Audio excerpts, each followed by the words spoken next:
গুম, মানবাধিকার ও দুদক সহ গুরুত্বপূর্ণ অধ্যাদেশগুলো আইনে পরিণত না করে পেছনে হাঁটার ইঙ্গিত দিচ্ছে সরকার। এমন মন্তব্য টিআইবির নির্বাহী পরিচালক ইফতেখারুজ্জামানের। এ বিষয়ে সংবাদের শুরুতেই আপনাদেরকে প্রতিবেদন দেখিয়েছে।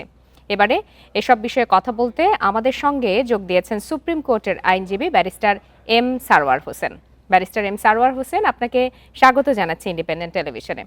আপনার কাছে প্রথমে একটু জানতে চাই যে অধ্যাদেশ রাখলেই কি দুদক শক্তিশালী হয়ে যাবে? এখন পর্যন্ত দুর্নীতি দমনে কি ধরনের ভূমিকা দুদক রেখেছে বলে আপনি মনে করেন? দেখুন, গণ অভ্যুত্থানের একটি বড় চেতনা ছিল দুর্নীতিমুক্ত বাংলাদেশ গঠন করা। এবং বর্তমান প্রধানমন্ত্রীও কিন্তু অনেক জায়গায় বলেছেন দুর্নীতির তিনি টুটি চেপে ধরতে চান। কিন্তু বলতে গেলে যখন দুর্নীতি দমন কমিশন গঠন হয়েছিল এই বিএনপির শাসনামলেই 200-র বেশি সার্ভিস ও ফিচারে লেনদেনের সব বিকাশ অ্যাপে সম্ভব। 2001-এ যখন গঠন হলো আর 2004-এর নতুন আইন হলো, সেই সময় আমরা দেখতে পাচ্ছি যে দুইজন কমিশনার তারা নিজেরা ঠোকাঠুকি করলো কিন্তু কোনো কাজ করলো না। আজকে দুদক যেখানে এসছে এটাকে আরো শক্তিশালী যদি করা না যায় তাহলে দুর্নীতির বিরুদ্ধে কোনো কার্যকরী ব্যবস্থা গ্রহণ করা সম্ভব হচ্ছে না। আপনার দুঃখের সাথে বলতে হয় এখন পর্যন্ত বাংলাদেশে কোনো দুর্নীতির বিচার ওই অর্থে হয়নি। হয়তো ট্রায়াল কোর্টে শাস্তি হয়, হয়তো হাইকোর্ট ডিভিশনে শাস্তি বহাল থাকে, কিন্তু এপিলেট ডিভিশন থেকে সব ছাড়া পেয়ে যায়। যার জন্য বাংলাদেশের দুর্বল বিচার ব্যবস্থা এবং দুর্নীতি দমনের দুর্বল আইন সেটাকে কাটিয়ে উঠতে গেলে এই যে সংশোধনীয় অর্ডিন্যান্স যেটা ছিল, যেটার মাধ্যমে একটা সংশোধনী আনা হয়েছিল, এইটাকে আইনে পরিণত করা উচিত ছিল বলে আমি মনে করি। একটি ক্লজ বাদে শুধু দুর্নীতি দমন কমিশনে একজন চেয়ারম্যান এবং 4 জন কমিশনার এইখানে করা হয়েছে। এতে এইটা আমি একমত না, 3 জনই যথেষ্ট ছিল। 5 জন হলে হবে কি, এইটা একটা বিলম্বিত সিদ্ধান্ত হবে এবং জনগণের টাকা আরো বেশি খরচ হবে তাদের বেতন এবং বেনিফিট দিতে দেওয়া। এইটা দরকার ছিল না। বাকি সমস্ত অ্যামেন্ডমেন্ট আমি ব্যক্তিগতভাবে একমত। এইটা দুর্নীতি দমনকে আরো বেশি শক্তিশালী করতো। বিশেষ করে প্রিডিকেট যে অফেন্স গুলো ছিল, মানি লন্ডারিং যে অফেন্স, সেই অফেন্সের একটি ধারা শুধু দুর্নীতির আওতায় ছিল, দুর্নীতি দমন আইনের আওতায়।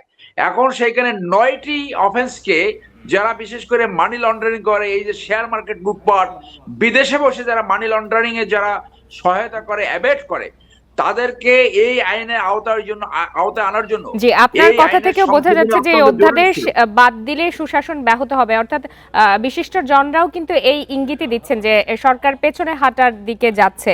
তো বিশিষ্ট জনদের অর্থাৎ আপনাদের এই মতামতকে সরকার কেন এখন পর্যন্ত উপেক্ষা করছে বলে আপনি মনে করেন? আমি মনে করি যারাই সরকারে আসে এই দেশের আবহাওয়া এবং মাটিতে সম্ভবত একটা সমস্যা আছে। কারণ রাজনীতিতে যারাই সরকারে আসে বিপক্ষে থাকাকালীন একভাবে কথা বলে, সরকারে আসলে তারা আরেকভাবে কথা বলে। এইখানে আমরা দেখতে পাই যে এই গুম কমিশনের যে অর্ডিন্যান্সটা সেটাকে আইনে পরিণত না করার কি যুক্তি দেখালো যে এর ভিতরে আইন শৃঙ্খলা বাহিনী জড়িত থাকতে পারে। তার মানে কি আপনি এখনই আইন শৃঙ্খলা বাহিনীর কাছে সাবমিট করলেন, তাদেরকে এপিস করে চলতে হবে? তার অর্থ তো এই, আজকে দুর্নীতি দমনের যে সংশোধনী অর্ডিন্যান্সটা আনা হয়েছে এটা অত্যন্ত ভালো ছিল, এই একটা ক্লজ বাদে যে 3 জনের পরে 5 জন, এটা দরকার নাই। অতএব এখানে সরকারে আসলে তাদের ভিতরে কি করে জানি ক্ষমতা এই যারা বিভিন্ন দুর্নীতিবাজ, পটেনশিয়াল দুর্নীতিবাজ এবং যারা দুর্নীতি করছে তাদেরকে একটা ছাড় দেওয়ার একটা প্রবণতা, এটার অর্থ এই হতে পারে যে তারা হয়তো দুর্নীতিতে লিপ্ত হবে, তাদের অনেকেই হয়তো দুর্নীতির সাথে জড়িয়ে যেতে পারে। সেই জন্য বোধহয় তারা এটাকে স্ট্রেনথেন করতে চায় না। সেক্ষেত্রে এই কিন্তু যে সেটা তো বিভিন্ন অধ্যাদেশ এই বাতিল করার কথা বলা হচ্ছে, বাইরে। এগুলো বাদ দেওয়ার আগে সংশ্লিষ্ট কারোর সঙ্গে আলোচনা করলে সরকার উপকৃত হতো কিনা আপনি কি মনে করেন? দেখুন, ডেফিনেটলি এইটা যারা সত্যিকারের দেশপ্রেমিক, যারা সঠিক শক্তিশালী দুর্নীতি দমন কমিশন দেখতে চায়, তারা এই অর্ডিন্যান্সকে বাতিল করার পক্ষে কখনই মতামত দিবে না। আপনি দেখেন বাংলাদেশে কোনো দুর্নীতিবাজ দুর্নীতি দমন তথা কোর্ট ব্যবস্থাকে ভয় পায় না। আপনি ভুটানে যান, আপনি গিফট দিতে যাবেন, গিফট নেবে না। সরকারি কোনো কর্মকর্তাকে আপনি গিফট নিয়ে যাবেন, গিফট নেবে না। ওরা জানে 200 টাকার বেশি নিতে পারবে না। কিন্তু এখানে আপনি দেখেন যে যারা রাজনীতি করে যারা বিভিন্ন যারা চাকরি করে, তারা যারা যারা সবাই যে খারাপ তা বলছি না, যারা দুর্নীতিবাজ তারা ভয় পায় কিনা আপনি দেখেন। এটা পরীক্ষা নিরীক্ষা বের হয়েছে, আপনার তদন্তের মধ্যে বের হয়েছে যে সবচেয়ে বেশি মানি লন্ডারিং কারা করছে, সরকারি কর্মকর্তারা। তারপর সবচেয়ে বেশি মানি লন্ডারিং কারা করছে, এই রাজনীতিবিদ। কিন্তু আপনি দেখছেন যে কেউ ভয় পায়। আর দুর্নীতি আমি করব না, কারণ দুর্নীতি দমন আমাকে ধরতে পারে, আমি শাস্তি খেতে পারি, আমি পানিশমেন্ট খেতে পারি। এই মেন্টালিটিতে কোনো দুর্নীতিবাজের মাথার ভিতরে ঢোকে নাই। সেই ক্ষেত্রে যারাই সরকার আসে তারা মুখে যতই দুর্নীতির বিপক্ষে কথা বলুক, কার্যত এই ধরনের আইনকে কার্যকরী না করে অথবা কিভাবে দুর্বল করা যায় সেই দিকে তারা হাঁটে, এবং সেইটি যেটি অত্যন্ত দুঃখজনক বলেই মনে করি আমি। ব্যারিস্টার এম সারোয়ার হোসেন, আপনাকে অনেক ধন্যবাদ। আপনার বক্তব্য আমার কাছে স্পষ্ট। আমাদেরকে সময় দেওয়ার জন্য ধন্যবাদ আপনাকে।